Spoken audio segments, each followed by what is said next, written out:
¿Cómo están, gente de la internet? Bienvenidos a otro episodio más de Hablando de lo que sea, el podcast donde hablo pues de lo que sea que se me pegue la regalada hablar durante la semana. Y esta semana me encontré con una curiosidad histórica aleatoria, no recuerdo dónde, y esa nota me llevó a otra nota y esa a otra. Y así me la pasé rebotando de un rato a otro entre notas y notas curiosas. Así que agárrense de los calzones aguados porque el día de hoy les traigo un episodio lleno de curiosidades que podrían ser o no verdad. Tampoco corroboré mucho, o sea, que fueran ciertas o no. Simplemente me parecieron graciosas y ya. Porque si vienes aquí a aprender, te equivocaste de programa. Aquí no es, así que corre la intro. Hablando de lo que sea, con Nacho y su marea, te ríes, te enteras, te va a enganchar, porque esto es caos con ritmo y va a sonar. Y comencemos con el primero, pues resulta que durante el periodo Edo en Japón, que abarcó entre 1600 y algo a 1860 y quíule, resulta que las mujeres adineradas contrataban sirvientas llamadas eubikani para que asumieran la culpa de sus flatulencias. Digo, ¿quién no le ha echado la culpa a alguien más por un pedo que se echó? Y no me salgan con que nomás yo lo he hecho. Pero pagarle a alguien para que te siga y que cuando te pedorrees se eche la culpa, pues ya es otro pedo. Pero si la paga es buena, yo creo que sí le ando entrando al negocito, no veo por qué no. Pero bueno, resulta que la sirvienta culpable de los pedos, como dije hace rato, se llamaba Eibikuni. Y verán, durante el periodo que abarcó de esos 200 años, el periodo Edo, años más, años menos, durante ese tiempo Japón pues vivía una era de paz y estabilidad social y un refinamiento cultural como no había visto antes. Entonces, en la sociedad pasa algo muy curioso. Cuando dejan de tener problemas reales o problemas serios y comienzan a inventarse problemas estúpidos, como en esas pláticas de podcast de morros whitezican donde opinan pura babosada, pues con problemas estúpidos se inventan soluciones aún más estúpidas. Entonces, volviendo al periodo Edo en Japón, estas sirvientas trabajaban para familias adineradas, por lo general hijas de samuráis o señores feudales o funcionarios de alto rango. Y estas comadres pues acompañaban a sus patronas tanto en el hogar como en las reuniones sociales, y su tarea real entraba en acción cuando la dama soltaba algún gas traicionero. Entonces esta morra pues alzaba la voz para reconocer el pedo, que sí, me imagino que nadie la iba a hacer de pedo, nadie iba a querer discutir de quién era el dueño o el propietario de dicho gas, pero pues bueno, todo indica que las damas del Japón del periodo Edo eran pues bastante pedorras. Que sí me imagino a un grupo de señoras acá bien pipiris nice en un brunch en pleno chisme, cuando de repente la que viene con leggings de animal print pues se descose bien recio y la sirvienta pa pronto alza la voz para adjudicarse dicho gas. No sé por qué, pero yo imagino que las doñas que andan en animal print son bien pedoras, pero bueno, cosa mía, ¿no? Dudo mucho que las amigas se crean el cuento de que fue la chamaquita que viene acompañando a la pedorra en cuestión. Pero pues, ¿para qué hacerla de pedo, verdad? Mejor le sigues el juego así, está bueno, fue la morrilla. ¿Y tú le has echado la culpa a alguien más por un pedo tuyo? La neta, sí es muy divertido hacerlo, te lo recomiendo. Y ya que estamos en el tema, pues seguimos haciéndola de pedo. Porque no sé si ustedes sabían, pero yo no, que en el siglo XVIII se usaban pelucas antipedos o algo así. Pues resulta y resalta que en el siglo XVIII las cortes europeas, especialmente la francesa, pues brillaban por su apariencia ornamental, que eran bien extravagantes, mis compas. No sé si habían visto en alguna película el estereotipo de pelucas enormes, empolvadas y muy elaboradas que se convirtieron en símbolo de estatus. Y por esas épocas la higiene real pues era casi inexistente. Lavarse el pelo era raro y era normal que el cabello se llenara de parásitos, o incluso era común que las pelucas albergaran ratones. Y aunque las pelucas antipedos no las llamaban estrictamente así, pero pues a mí me gusta llamarlas así. Y se dice que estas pelucas pues cumplían también funciones de silenciador aristocrático. O sea, estaban tan perfumadas las pelucas que pues era como que para medio que se escondiera el olor al pedo. Aparte, todo olía a pedo en esa época. O sea, no sé si, bueno, sí, ¿verdad? Entonces, esa abultada peluca llena de harina y polvos aromáticos, elaborada seguramente con el cabello de algún esclavo y seguramente llena de piojos y ratones, pues cumplía la función de medio disimular el olor a cola de los aristócratas. Ahora, si traer gorra todo el día a veces pica y da mucha comezón, sí me imagino cargar con una peluca de unos 2 kilos llenas de polvos aromáticos, piojos, ratones, claramente ahí va a dar picazón. Pero para eso también había una solución. Algunos nobles aristócratas pues llevaban consigo un pequeño palillo de marfil con el cual pues disimuladamente se rascaban la chompa sin tener que desacomodar la peluca. Y el cuidado de estas pelucas obviamente no era con champú sin sal y sin gluten de ese del que venden ahora, porque es neta, o sea, no sé si no te das una vuelta por el pasillo de los champús, te encuentras de unos sabores bien raros, que si champú de aguacate, que si champú de chile, que si champú de té verde, champú de carbón. El otro día confundí yo un bote de champú con el aderezo para las ensaladas con el ranch y lo guardé en el refrigerador. A los días que alguien buscó un ranch encontró el champú ahí en el refrigerador. Pero en fin, el cuidado de estas pelucas pues se lleva a cabo con manteca de cerdo para luego espolvorear harina de trigo o de arroz, que era el polvo blanqueador típico de la época. También se usaban elaboraciones más exóticas como polvo de hueso calcinado y, según algunos registros, arsénico. Que esto era para mantener las pelucas atractivas y libres de piojos, aunque también era letal. Que por otro lado, la expectativa de vida pues era bastante baja, así que o te mataba el arsénico de tu peluca o una diarrea. Y algo que siempre me ha causado mucha gracia sobre la era victoriana y sus modas es que eran peligrosísimas. Porque estamos hablando de una época donde no había luz eléctrica, todo era con velas y obviamente fuego. Entonces estas pelucas voluminosas y pesadas y en cercanía del fuego, pues era un peligro en potencia. Así que no era extraño para nadie decir que murió quemado por su peluca algún idiota hijo de vecina. Que hoy en día tampoco estamos exentos de productos para disfrazar los pedos y los males olores pues provenientes del fundillo. En Amazon venden un spray, es neta esto, venden un spray que le echas al sanitario antes de que te sientes, entonces dejas que tu fábrica de churros haga su trabajo. Y este spray que le echaste al sanitario pues impide que los malos olores salgan. Entonces pues si te interesa, búscalo en Amazon. No recuerdo cómo se llama, pero lo encuentras. ¿Y cuál ha sido tu mejor o peor experiencia con un pedo? Déjalo en los comentarios, porque a quién no le gusta una buena historia de pedos. Quería cambiar de tema, pero al parecer hablar de pedos pues genera interés, así que continuamos. Ahora viajemos unos cuantos siglos atrás, porque en plena Edad Media y hasta el siglo XVII, cuando surgía una epidemia como la peste bubónica, por ejemplo, la gente se aferraba a la teoría del miasma. Y tú, mi curioso oyente, te preguntarás, ¿y qué carajos es el miasma? Pues en esas épocas se creía que el mal se propagaba por aires fétidos. Entonces surgió una idea bastante peculiar, llamémosla peculiar. A nuestros ancestros de la Edad Media les dio por almacenar pedos en frascos para aspirarlos después y así diluir el miasma pestilente. No sé por qué, pero a mí me da la impresión de que esto inició como una broma de algún ocurrente. Pasó que alguien le dijo a alguien que oliendo el pedo, que oliera su pedo, con eso se iba a curar de la enfermedad que traía, y el otro le creyó y comenzó a guardar sus pedos en frascos y por alguna extraña casualidad se alivió de lo que sea que estaba enfermo y asoció que fueron los pedos enlatados quienes curaron su dolencia.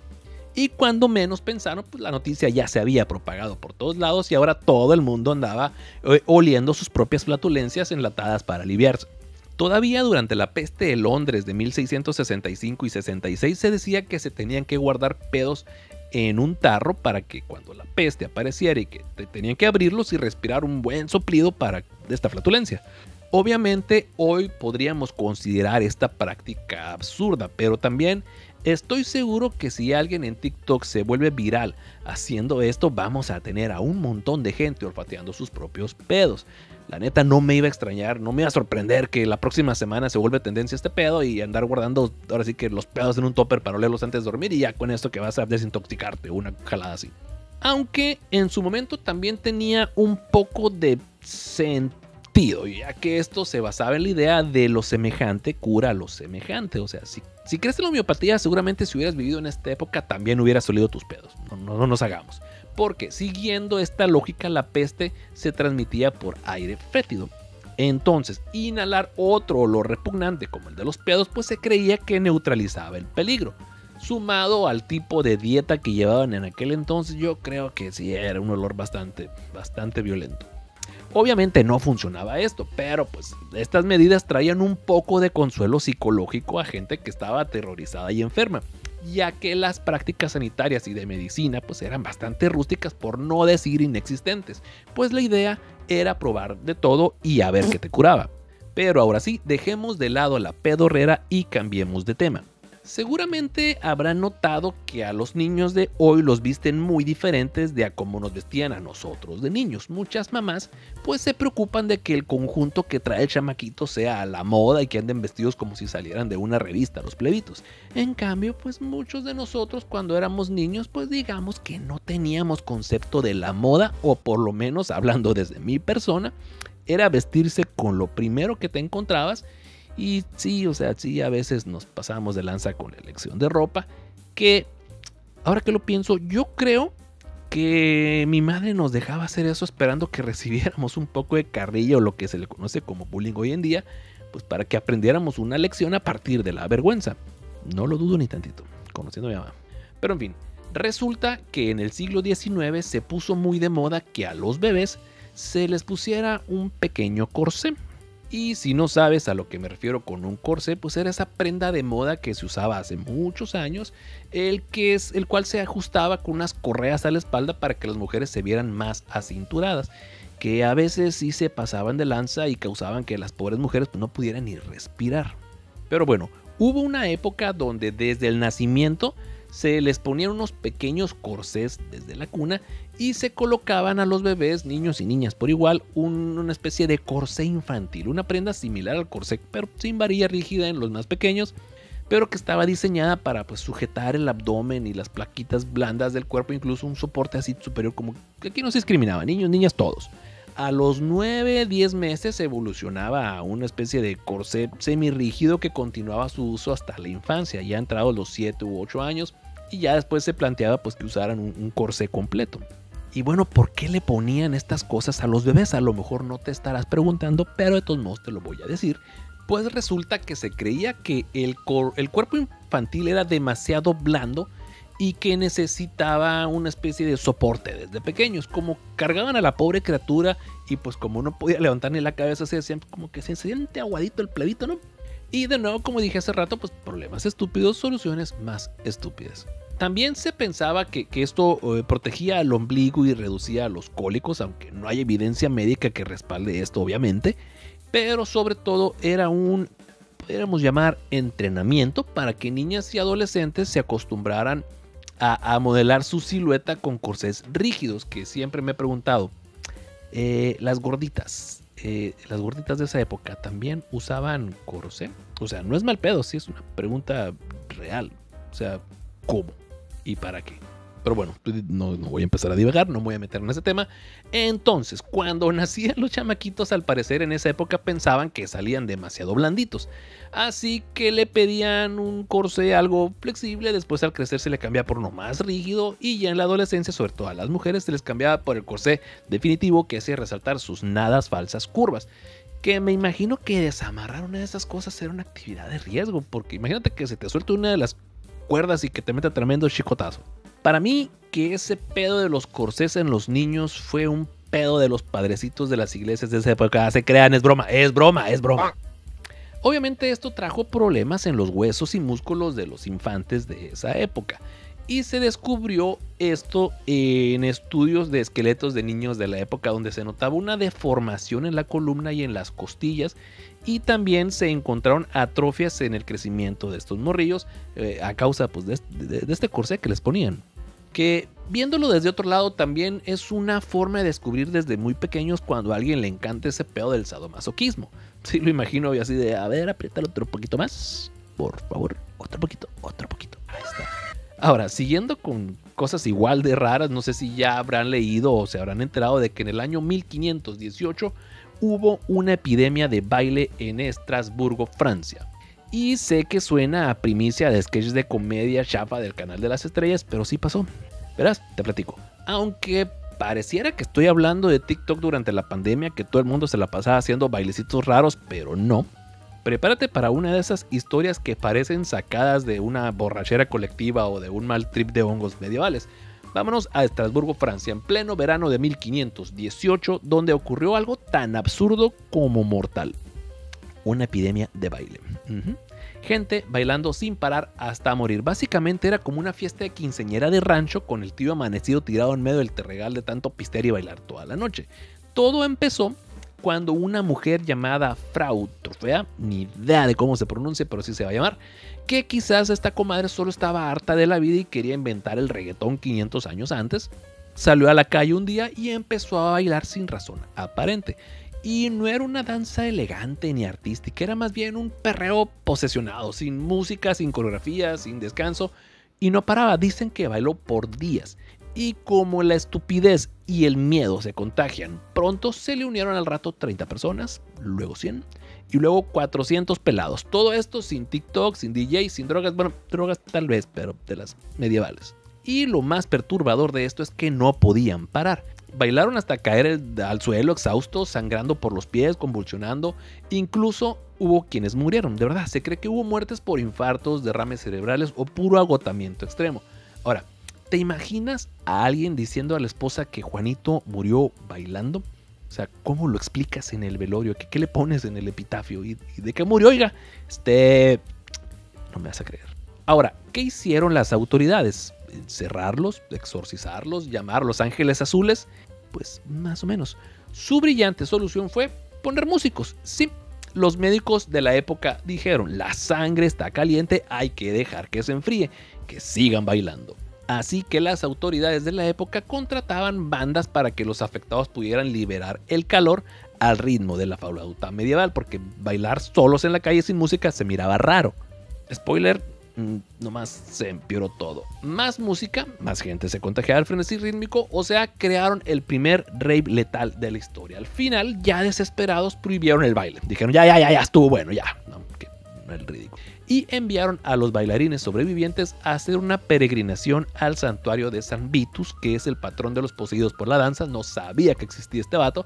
En zapatos rojos bendecidos, porque claramente si ya bailaste hasta sangrar, lo que necesitas es una caminata y fe, mucha fe. ¿Y por qué pasó todo esto? A lo mejor no te estarás preguntando, pero de todas formas te lo voy a decir. Hoy en día se piensa que fue una histeria colectiva provocada por el estrés brutal de la época. O sea, imagina, había hambrunas, enfermedades, un fanatismo religioso y un sistema médico basado en los 4 humores y 0 neuronas. Otros dicen que pudo ser ergotismo, es una palabra que existe. Esto significa que estaban intoxicados por hongos que le crecieron al pan. O sea, literalmente pan alucinógeno, y este pedo del pan con hongos alucinógeno fue más común de lo que parecía. Muchas comunidades estaban convencidas de haber visto monstruos o brujas bajo la influencia de los hongos en el pan.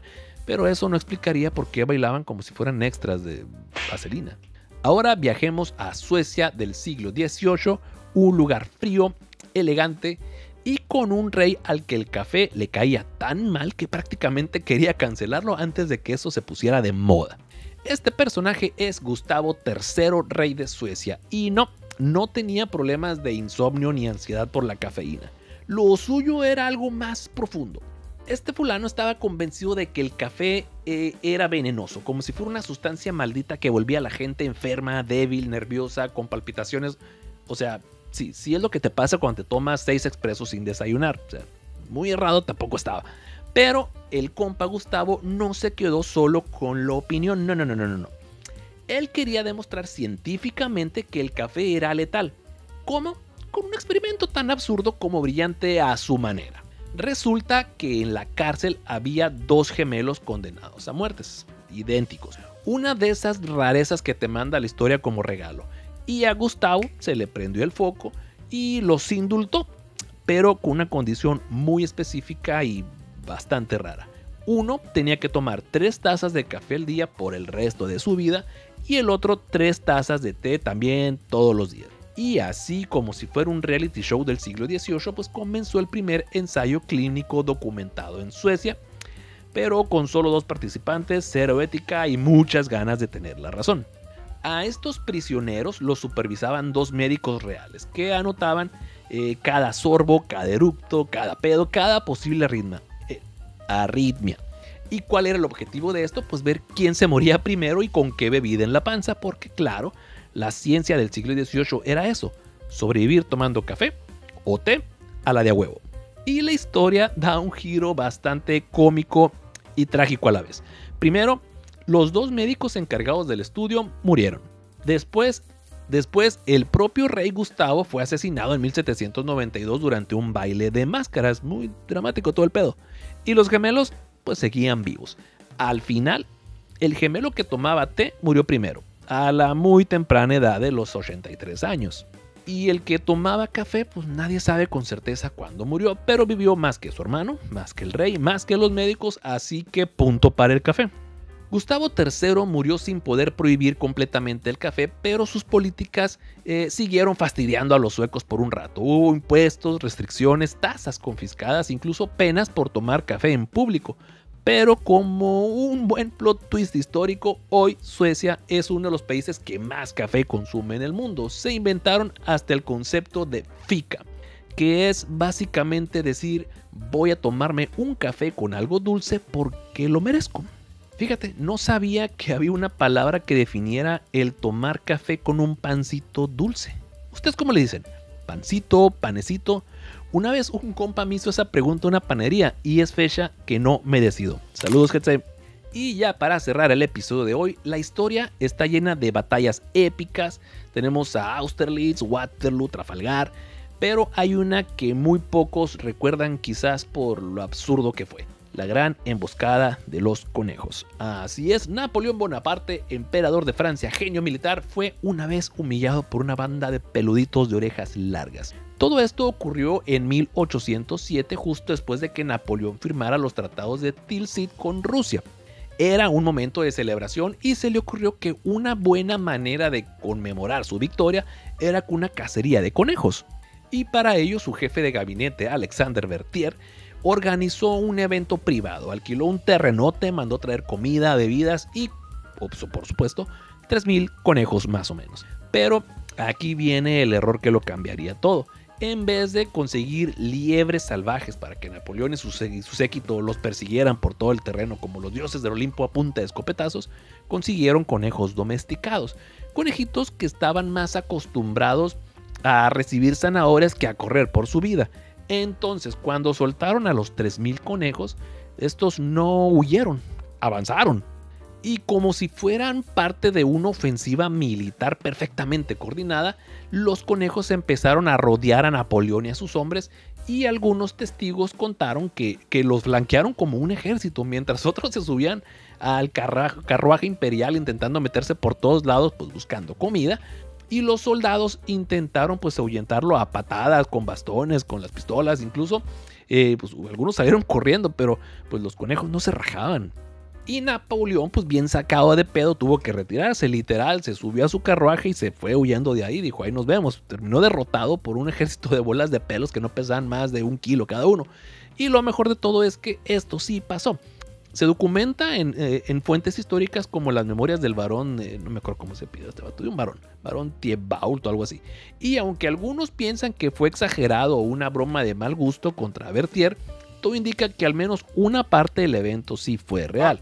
Y así, amigos y amigas y amigues y amigas, con esto llegamos al final de este paseo gloriosamente ridículo por los pasillos más absurdos de la historia. La neta, disfruté mucho este episodio, así que si le va bien, a lo mejor sí ando haciendo más episodios con esta temática, porque si algo tenemos como historia de la humanidad es la ridiculez y las decisiones muy estúpidas. En este episodio pues hemos hablado de mujeres ricas que contrataban asistentes para echarle las culpas de sus pedos, epidemias de bailes que casi matan a la gente tanto mover el esqueleto, reyes que intentaron demostrar que el café era venenoso y emperadores invencibles que terminaron huyendo despavoridos de un escuadrón de conejos con hambre. ¿Cuál es la moraleja de este episodio? Debería tener moraleja. Tal vez que la historia está llena de gente con poder, dinero o títulos, pero que eso no los salvó de hacer el ridículo, y eso, mis estimados oyentes, es hermoso. Si te gustó este episodio, compártelo con esa persona que cree que la historia es aburrida o a la que más gorda te caiga y dile que aquí hablamos de flatulencias reales, reyes miones y pelucas para pedos, y si no te gustó, pues bueno, haz como Napoleón, sáquese de aquí. Así que pásala bonito y recuerda que si eres un pedorro descontrolado, siempre le puedes echar la culpa al que tienes al lado. Adiós. ¿De qué trata esto? ¿Quién sabe? Pero suena bien. Y es con Nacho.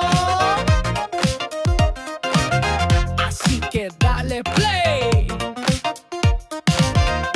Puede ser historia o un mito marciano, conspiraciones o el TikTok de un enano, noticias raras, cultura pop, con chistes malos pero full non-stop. Hablando de lo que sea, con Nacho y su marea, te ríes, te enteras, te va a enganchar, porque esto es caos con ritmo y va a sonar.